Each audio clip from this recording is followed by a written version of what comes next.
પહેલા તિમોથી 2:12 છે ના પ્રમાણે સ્ત્રીઓએ ઉપદેશ કરવી જોઈએ કે નહીં અને કેવી રીતે રહેવું.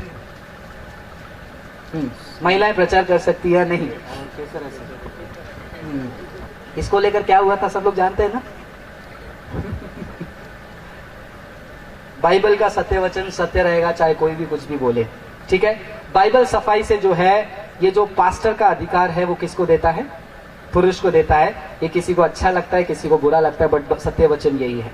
और उसके रिलेटेड हमने ऑलरेडी एक वचन पढ़ लिया कि पास्टर की खूबी में क्या है, he should be one women man, मतलब हस्बैंड ऑफ वन वाइफ.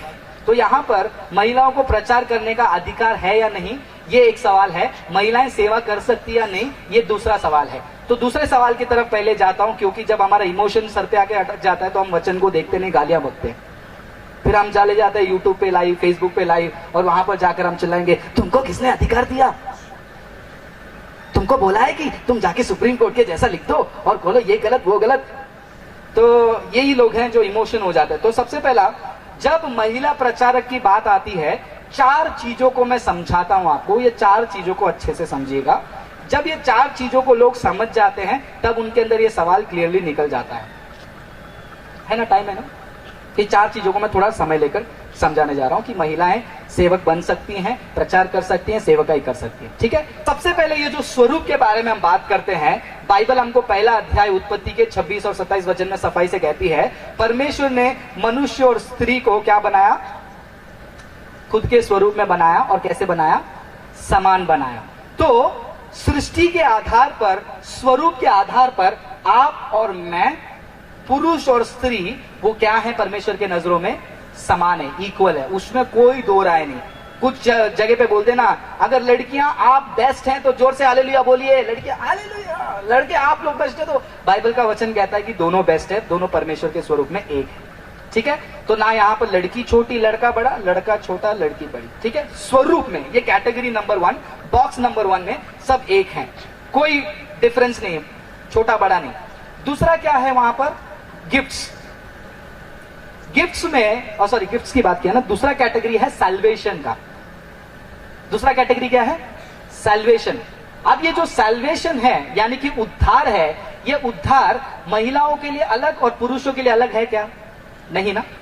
यीशु मसीह सबके लिए मरा, यीशु मसीह सबके लिए जी उठा, यीशु मसीह सबको उद्धार करता है. तो उद्धार महिला को भी सेम और पुरुष को भी सेम. इसीलिए बाइबल का वचन कहता है, ना पुरुष ना स्त्री, ना यूनानी ना इब्रानी, ना ज्ञानी ना मूर्ख, सबके ऊपर क्या है? परमेश्वर के लिए परमेश्वर का अनुग्रह है. परमेश्वर के नजरों में सब एक हैं. सो स्वरूप के रूप में पुरुष और स्त्री एक हैं, उद्धार के लिए पुरुष और स्त्री एक जैसे हैं. और ये जो तीसरा कैटेगरी है जिसमें मैंने बोला ग्रेट कमीशन, उसमें ये भी ऐड कर लीजिए, गिफ्ट्स एंड ग्रेट कमीशन. ये जो गिफ्ट है, आत्मिक वरदान है.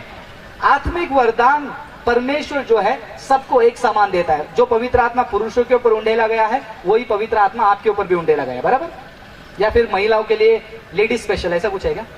या फिर मेन स्पेशल? नहीं ना. तो एक ही पवित्र आत्मा है. वो सारे आत्मिक वरदान, सारे आत्मिक फल पुरुषों को भी सेम मिलेगा और महिलाओं को भी सेम मिलेगा. और जब यीशु मसीह ने कहा 28-19 में, तुम जाकर सभी जाति के लोगों को चेला बनाओ, ये किसको कहा गया? सिर्फ पुरुषों को कहा गया क्या?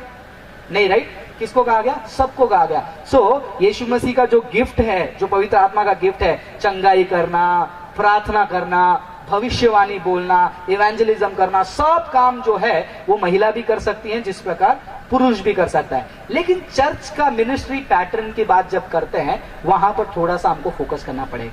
ये 3 कैटेगरी में सब लोग इक्वल हैं. कौन कौन से कैटेगरी में? कैटेगरी नंबर 1 स्वरूप, कैटेगरी नंबर 2 उद्धार, कैटेगरी नंबर 3 गिफ्ट और ग्रेट कमीशन, सुसमाचार बांटने का अधिकार. तो यहां पर तीनों कैटेगरी को जहां पर हम देखते हैं, कहीं पर भी महिला बेटर पुरुष बेटर वाली लड़ाई दिखती है आपको? नहीं दिखती है ना.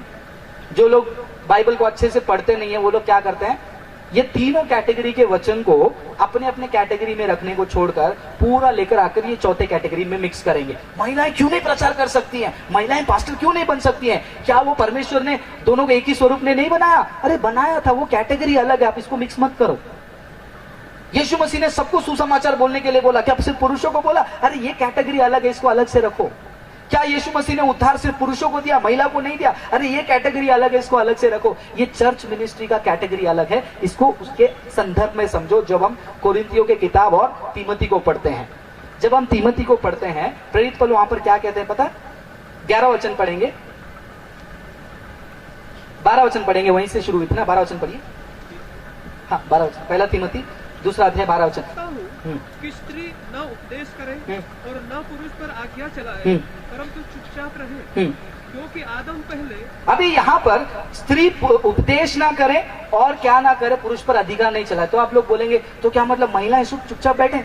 हम महिलाओं में कोई कमी है क्या? एक लड़का तो इतना पागल हो गया, वो फेसबुक पे जाकर लाइव जाकर क्या बोल रहा था मालूम है? इंडियन गवर्नमेंट बोलता है बेटी बचाओ बेटी पढ़ाओ, और ये फ्रांसिस जैसे लोग महिलाओं के खिलाफ हैं। लेकिन बाइबल का वचन क्या कहता है कि मैं कहता हूं महिलाओं को आप क्या करो, पुरुष के ऊपर अधिकार मत चलाओ। जब आप इसको इंग्लिश में पढ़ते हैं, उsurping अथॉरिटी, जब आप बाइबल को पढ़ते हैं, हमारा खुदा जो है गड़बड़ी का खुदा नहीं है, हमारा खुदा जो है ढंग से काम करता है। इस चीज को ध्यान से सुनिए, ढंग से काम करता है। और उसने जब सृष्टि किया, उसने पहला क्या बनाया? आदम और फिर हवा। वहां पर क्यों नहीं लड़ते? मेरे ऑफिस में एक ने मेरे से लड़ाई किया, एक बुद्धिस्ट ने, तुम्हारा भगवान जो है ना वो शॉविनिस्ट है। शॉविनिस्ट मतलब पुरुष जुनून वाला, महिला से ये नहीं करता। मतलब ऐसा क्यों बोल रहे हो?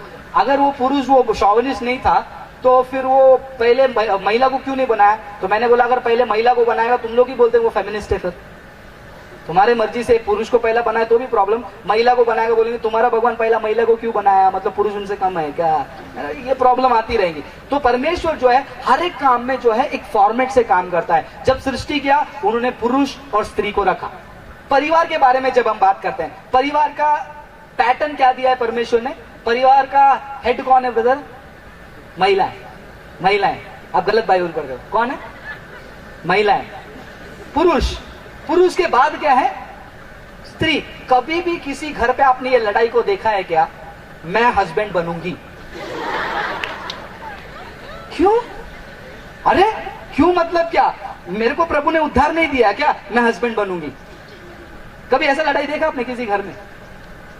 या फिर कभी ऐसे लड़ाई देखा आपने घर पे कि परमेश्वर ने तो हम दोनों को एक ही स्वरूप में बनाया, स्त्री पुरुष, पहला अध्याय 26वां वचन, परमेश्वर ने पुरुष और स्त्री को अपने स्वरूप में बनाया, तो मैं आज से मैं हस्बैंड, कल से तू वाइफ। ऐसा कभी हुआ है क्या? तो यीशु मसीह ने जो सृष्टि को बनाया उसमें भी पुरुष स्त्री को रखा, परिवार में भी पुरुष स्त्री को रखा। यहां 2 जगह पे प्रॉब्लम नहीं आई। चर्च में अगर परमेश्वर ने वचन के द्वारा पुरुष स्त्री वाला ऐसा कॉम्बिनेशन रख दिया तो गुस्सा आ गया।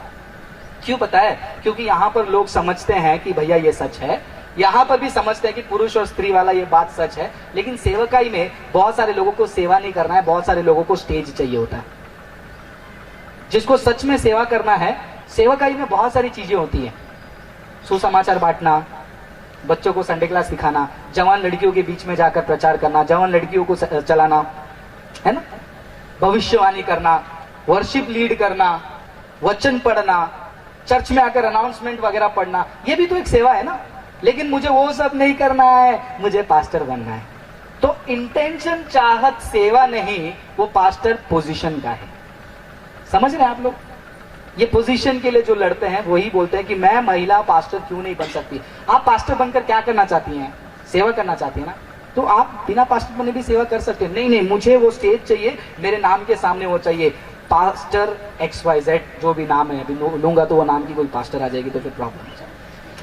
आप बोलोगे अपने मन से बोल रहे हो। नहीं, मैं अपने मन से नहीं बोल रहा हूं। 13 वचन में पॉल उसका जवाब भी दे रहे हैं। क्यों ये फॉर्मेट यीशु मसीह जो है चर्च में चाहते हैं? पॉल ने बताया उसका कारण, क्योंकि आदम पहले बनाया गया, उसके बाद हव्वा बनाई गई, उसके बाद हव्वा बनाई गई थी। और ये चर्च में ये फॉर्मेट रखने का कारण पॉल क्या दे रहे हैं कि भैया ये क्रिएशन ऑर्डर है। भैया बुरा लग रहा है तो कोई बात नहीं, परमेश्वर ने आदम को पहले बनाया, दूसरा महिला को बनाया, तो उसमें प्रॉब्लम नहीं है, तो इसमें क्या प्रॉब्लम है? आगे क्या लिखा है उसका एक और चीज भी रीजन बताया है। और आदम बहकाया न गया, और आदम बहकाया नहीं गया, पर स्त्री बहकावे में आकर अपराधिनी हुई। स्त्री जो है बहकावे में आकर क्या हुई? अपराधिनी हुई। तो ये एक तरीका बताया गया कि क्यों महिला को वहां पर पास्टर बनने का अनुमति नहीं है। लेकिन जब सवाल ये भी है, क्या महिलाएं सेवा नहीं कर सकती हैं? कर सकती हैं 100%। मेरे साथ गॉस्पेल शेयरिंग के लिए कितने लड़कियां आती हैं, कितने सिस्टर्स आते हैं मेरे साथ प्रेयर मीटिंग चलाने के लिए। हमारा जो सेमिनार होता है वहां पर प्रेज एंड वर्शिप के लिए सूरत में लड़कियां आगे खड़े होकर गाना गा रही थी, कितने लोग करते हैं। लेकिन लोग सेवकाई और पास्टर के रोल को मिक्स कर देते हैं, जैसे हस्बैंड वाइफ का रोल आज मिक्स कर रहे हैं दुनिया वाले, वैसे चर्च में ये होने की कोशिश है। Feminism is taking over the church. और जो लोग उदाहरण लेकर आएंगे, नहीं उसमें पुराने नियम में जाओगे तो आपको हुल्डा मिलेगी, मिरियम मिलेगी, पहले वो लोग कौन है ना अच्छे से स्टडी करना, फिर मेरे पास आना। पुराने नियम में चर्च का फॉर्मेट नहीं है, वो अलग है। पुराने नियम में मिरियम प्रॉफिटस थी, नए नियम में भी प्रॉफिट बनो ना। प्रॉफिट और पास्टर दोनों अलग होता है। ये एक पोजीशन है, ये पोजीशन परमेश्वर ने किसको दिया है ये समझो। और जो महिलाओं को बुरा लगता है, उनको बुरा इसलिए लगता है क्योंकि उनका पोजीशन मसीहत में क्या है उनको नहीं पता। उनका पोजीशन क्या है पता है? उनका पोजीशन ये है, आज मसीहत का बुनियाद क्या है? क्या है मसीहत का बुनियाद? यीशु मसीह मृतकों में से जी उठा। बाइबल का वचन क्या बोलते हैं मालूम है? अगर मसीह मृतकों में से जी नहीं उठा तो हमारा विश्वास कैसा है? हेलो, हमारा विश्वास कैसा है? व्यर्थ है। और वो पुनरुत्थान का गवाही सबसे पहला किसने बताया? किसने बताया? महिलाओं ने बताया। ये भी उनको तसल्ली नहीं होती है कुछ महिलाओं को। भैया, मसीहत का जो बुनियाद है, यीशु मसीह जी उठा, वो पहला गवाही हम पुरुषों के तरफ से किसी ने नहीं बताया। किसके तरफ से बताया गया?